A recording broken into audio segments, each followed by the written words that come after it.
datang ke Malaysia. Memang satu kesilapan, kata pasangan Jerman ini selepas 10 tahun menetap di China. Setelah menghabiskan sedekat di China, pasangan Jerman ini memutuskan untuk mencari kehidupan baharu di Malaysia. Sepanjang tinggal di China, mereka berasa penat dan sukar menyesuaikan diri dengan budaya dan adat resam di sana. Dengan penuh harapan dan sedikit kegelisahan, mereka menjejakkan kaki ke bumi Malaysia dengan harapan negara ini akan menawarkan tempat tinggal yang serba baharu.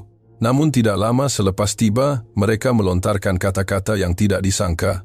Datang ke Malaysia memang satu kesilapan. Apakah sebenarnya yang telah mereka alami di Malaysia selepas 10 tahun di China sehingga membuatkan mereka berasa ia adalah satu kegagalan? Dan apakah penemuan yang mereka buat selepas itu?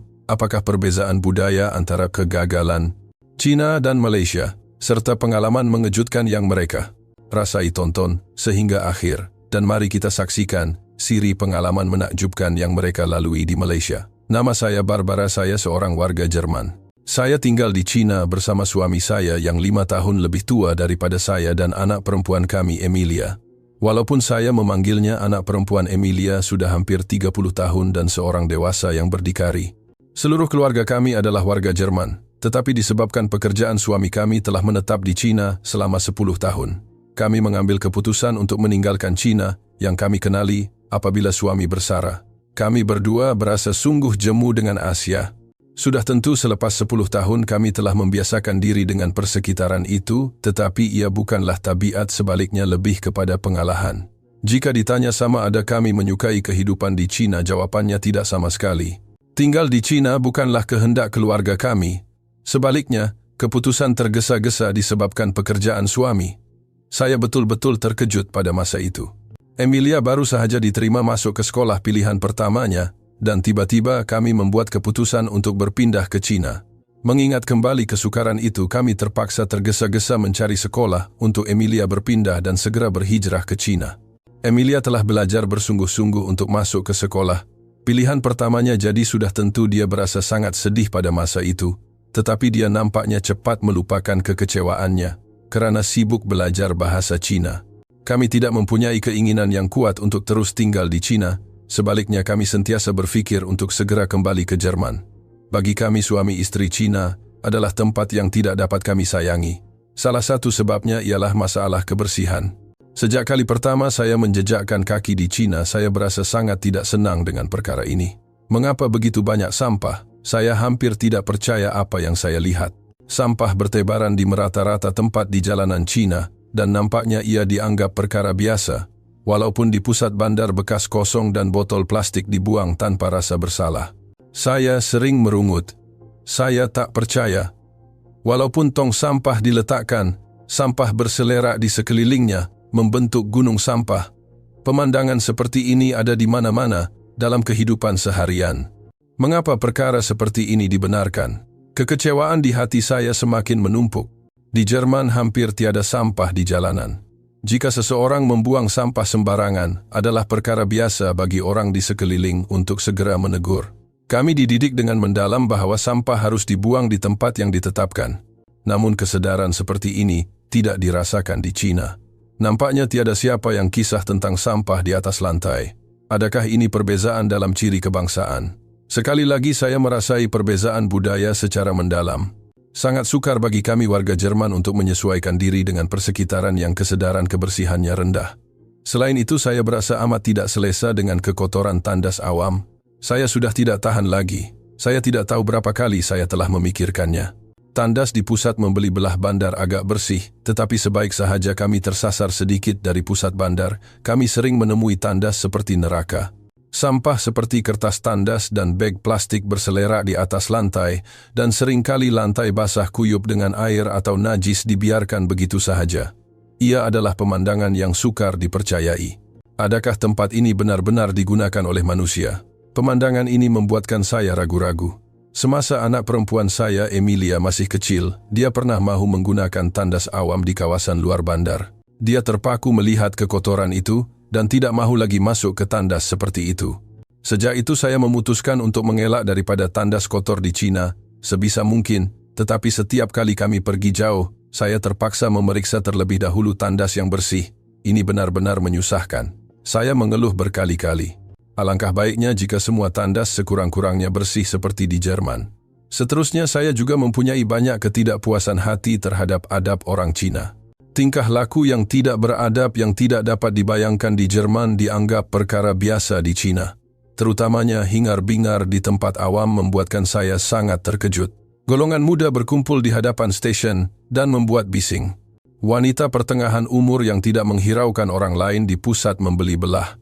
Bagaimana Anda boleh mencari kedamaian di tempat yang bising seperti ini? Saya sentiasa memikirkan ini di dalam hati.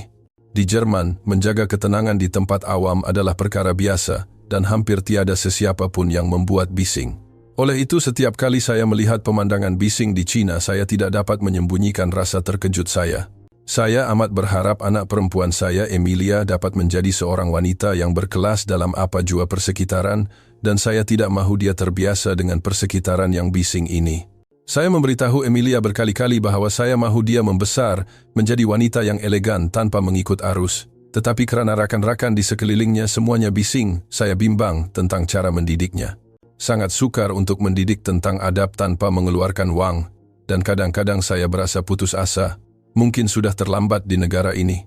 Tetapi Emilia nampaknya memahami fikiran kami. Kini dia telah membesar menjadi seorang wanita yang berkelas. Saya kini berasa lega. Sungguh bagus Emilia membesar dengan begitu cemerlang. Selain itu, perkara yang saya rasai dengan kuat di Cina ialah sikap orang yang sanggup menolak orang lain demi kepentingan diri sendiri. Mengapa begitu mementingkan diri sendiri? Saya sering berasa begitu. Sudah tentu orang di mana-mana negara mempunyai keinginan untuk memenangkan diri sendiri, tetapi di Cina perasaan itu sangat kuat. Nampaknya mereka tidak teraga-aga untuk menolak orang lain. Saya sering terkejut sejauh mana mereka sanggup pergi.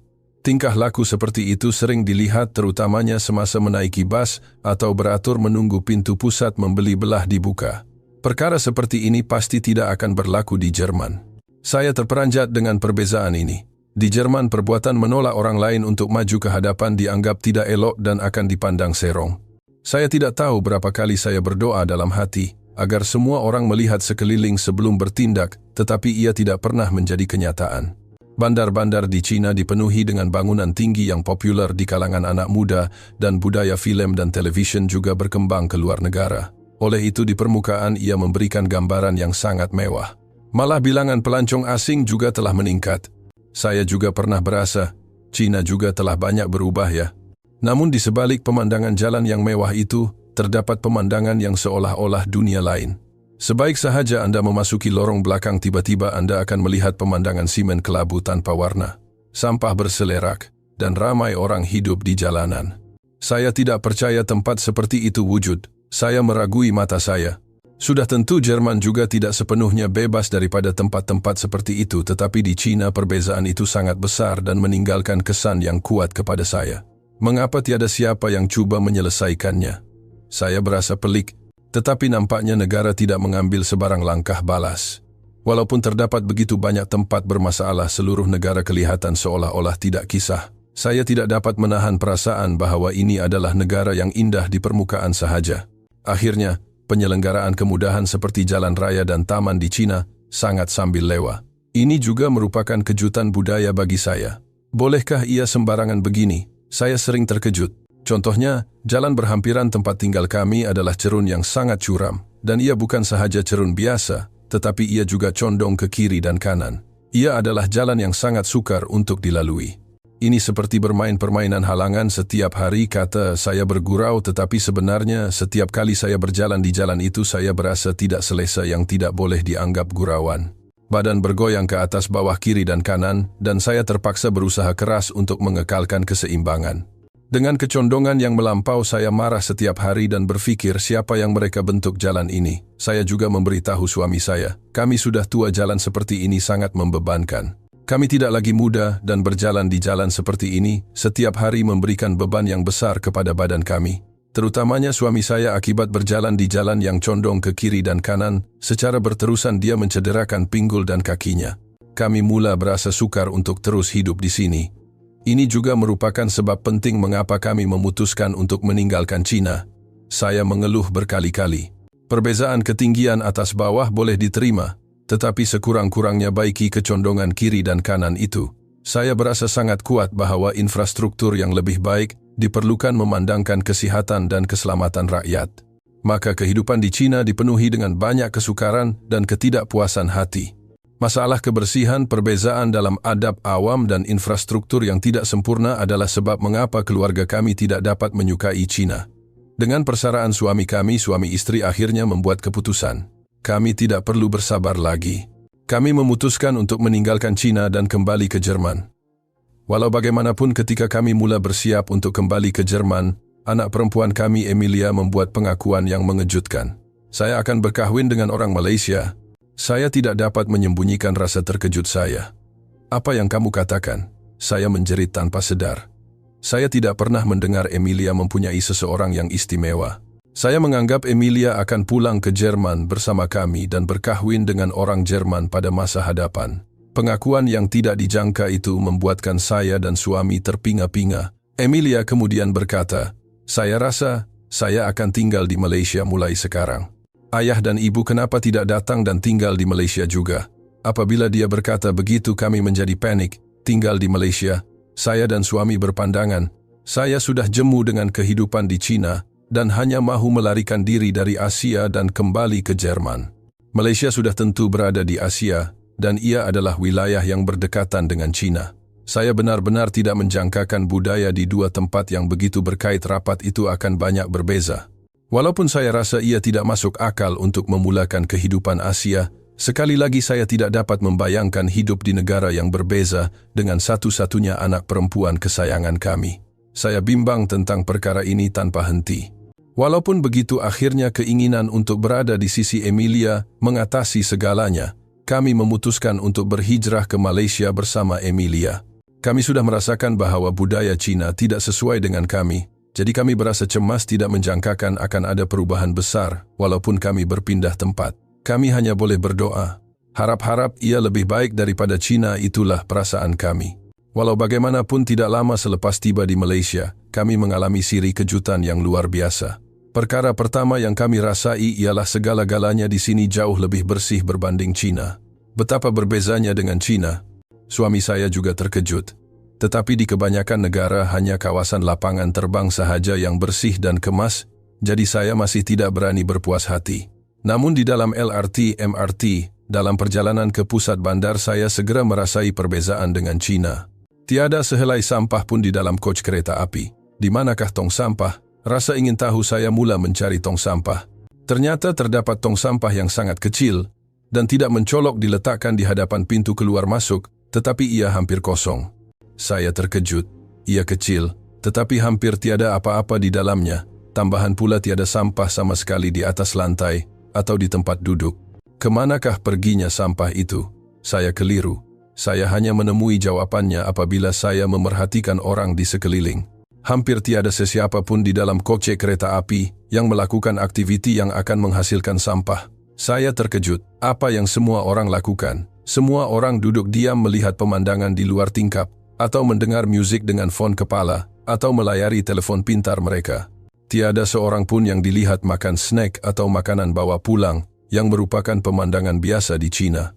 Hanya sekali saya melihat seorang ibu memberi gula-gula kepada anaknya yang hampir menangis, tetapi ibu itu segera memasukkan sampah yang terhasil ke dalam poket jaketnya sendiri. Adakah orang Malaysia membawa sampah mereka pulang ke rumah sendiri? Saya bertanya kepada Emilia. Emilia menjawab, ya, tidak banyak tong sampah di jalanan, jadi mereka seolah-olah membawa balik sampah yang dihasilkan dan menguruskannya sendiri. Bawa balik sendiri, adakah itu perkara biasa? Saya terkejut. Walaupun saya fikir orang Jerman sukakan kebersihan, saya tidak pernah terfikir untuk membawa balik sampah sendiri. Tetapi memang benar, jika ada tong sampah, ia akhirnya akan menjadi kotor. Ya, memang benar jika semua orang membawa balik sampah sendiri seperti yang dilakukan oleh orang Malaysia, tidak perlu meletakkan tong sampah dan koce kereta api, serta jalan-jalan boleh kekal bersih. Saya berfikir begitu dalam hati dan berasa kagum. Selepas turun dari LRT, MRT kami berjalan di pusat bandar sebentar. Seperti yang dikatakan oleh Emilia, hampir tiada tong sampah yang kelihatan. Walaupun begitu, tiada sampah yang bertaburan sama sekali. Ia benar-benar bersih. Saya sangat kagum dengan kesedaran kebersihan yang tinggi dalam kalangan rakyat Malaysia. Pada ketika ini saya perlahan-lahan mula merasakan bahwa saya telah tiba di tempat yang budayanya sama sekali berbeza daripada China. Walaupun begitu memandangkan kami baru sahaja tiba di Malaysia, saya tidak dapat mempercayai sepenuhnya segala-galanya dengan serta-merta. Tetapi saya memberitahu diri sendiri bahwa keadaan akan bertambah baik, perlahan-lahan. Pada masa yang sama saya mula memerhatikan dengan teliti adab orang ramai yang paling saya tidak suka di China. Namun perbezaan itu jelas sejak kali pertama saya menaiki coach LRT, MRT. Di dalam LRT, MRT bukan sahaja tiada siapa yang bercakap dengan kuat, malah bunyi perbualan biasa pun hampir tidak kedengaran. Saya tak percaya, saya merungut perlahan. Sesekali seseorang bercakap tetapi dengan suara yang sangat perlahan. Keheningan sentiasa terpelihara di dalam coach. Melihat pemandangan ini, suami saya tidak dapat menahan diri daripada bertanya perlahan kepada Emilia, adakah bercakap dilarang di dalam koe kereta api di Malaysia? Emilia memberitahunya, tidak ada peraturan yang mengatakan ia dilarang, tetapi nampaknya ini adalah peraturan tidak rasmi di Malaysia. Kerana ciri kebangsaan yang mementingkan untuk tidak menyusahkan orang lain, mereka pada dasarnya menghabiskan masa dalam diam di dalam ko. Alangkah indahnya, saya berfikir, ciri kebangsaan Malaysia yang saya dengar daripada Emilia adalah bertentangan dengan ciri kebangsaan Cina yang saya tanggapi. Di China, ramai orang lebih mementingkan kepentingan diri sendiri berbanding memikirkan kesusahan yang ditimbulkan kepada orang lain, manakala di Malaysia, tingkah laku menghormati orang lain telah menjadi kebiasaan. Sekali lagi saya merasai perbezaan ini secara mendalam. Tempat saya merasai ciri kebangsaan ini bukan sahaja di dalam ko LRT MRT. Pemandangan yang sama juga dilihat di dalam bas yang kami naiki semasa bertukar laluan. Tiada siapa yang mengarahkan semasa menaiki bas dan semua orang beratur secara semula jadi. Tiada sesiapa yang menolak dan mereka menaiki bas mengikut giliran. Semasa turun sudah tentu mereka mematuhi giliran. Malah saya melihat seseorang mengangguk kepada pemandu dan mengucapkan terima kasih. Pemandangan seperti itu tidak pernah dilihat apatah lagi di China, malah di Jerman. Alangkah indahnya tempat ini. Saya terharu. Dalam satu hari kami menyaksikan pemandangan indah seperti itu berkali-kali dengan mata kami sendiri. Pada ketika ini saya terpaksa mengakui bahawa Malaysia adalah tempat yang sama sekali berbeza daripada China yang berdekatan. Ia begitu dekat, mengapa ia begitu berbeza?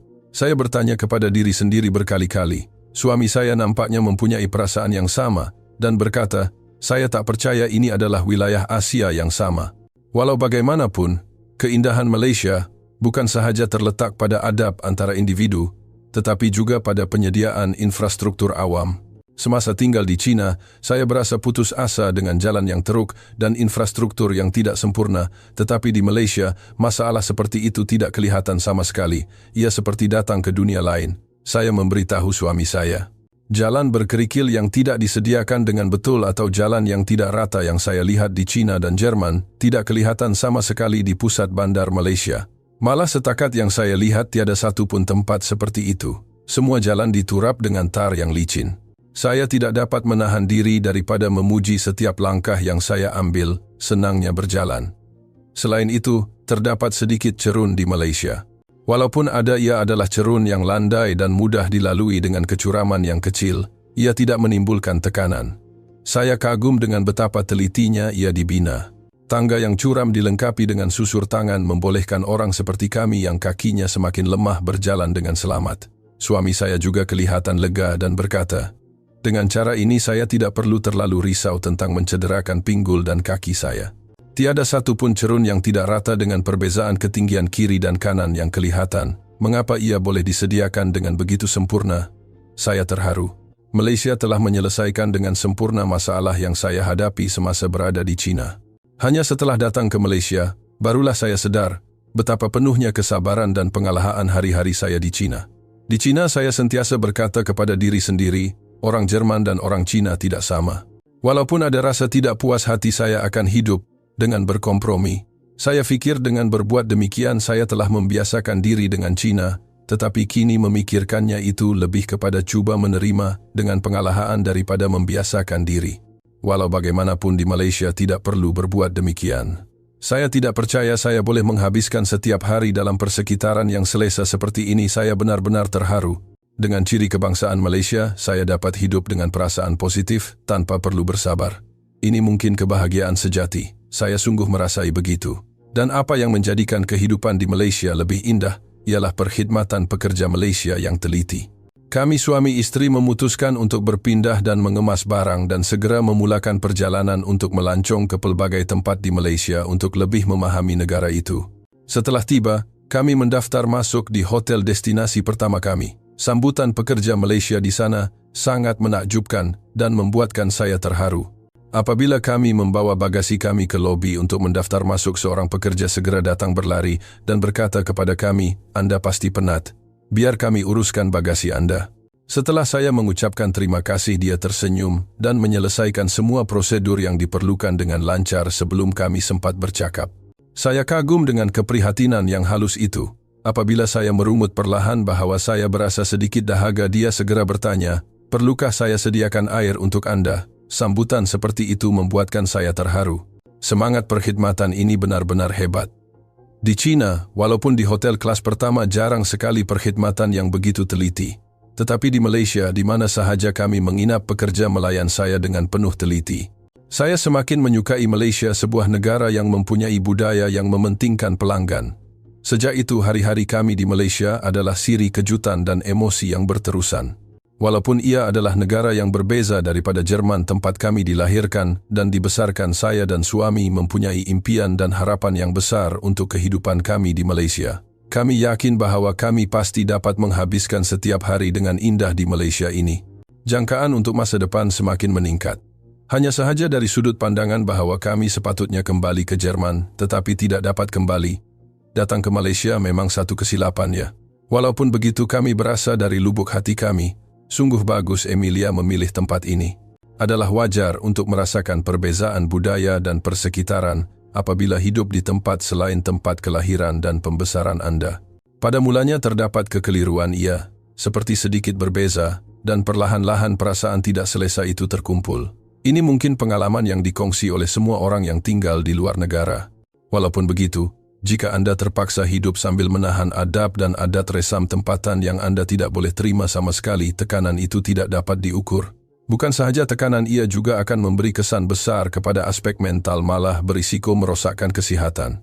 Seperti yang dialami oleh pasangan Jerman ini, jika perbezaan budaya itu menyebabkan masalah kesihatan mereka, mungkin perlu mempertimbangkan untuk berhijrah semula.